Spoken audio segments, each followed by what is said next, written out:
বিগত এক সরকার ছিলেন 17 বছর, এ কতটা জালেম ছিল।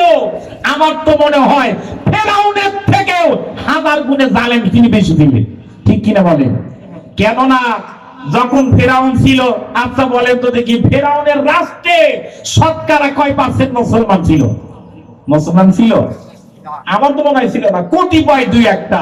ওই দুই একটা মানুষের মধ্যে, মুসলমানের মধ্যে আপনি ইচ্ছা করলে যে কোনো আইন বাস্তবায়ন করতে পারবেন, এইটাই স্বাভাবিক। কিন্তু এই শতকরা 95% মুসলমানের দেশে 17টা বছর নির্যাতন করেছে অসংখ্য আলেমদেরকে, শুধু একটাই কারণ, এই কারণ হচ্ছে কোরআনের হক কথা বলা। ঠিক বলেন না? এত ঠিক বলে না।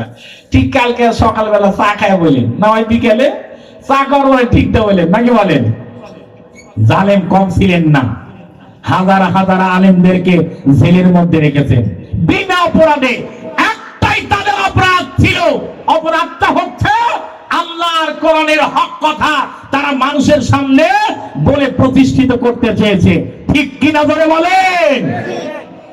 অন্য কোনো কারণ ছিল না। এরপরে শতকরা 95% মুসলমান।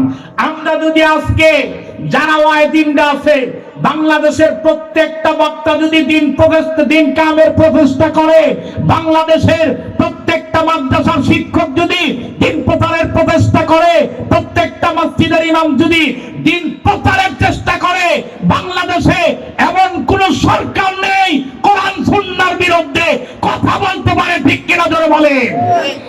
এই রকম সরকার বাংলাদেশের ক্ষমতায় থাকার সাহসই পাবে না ইসলামের বিপক্ষে কথা বলে।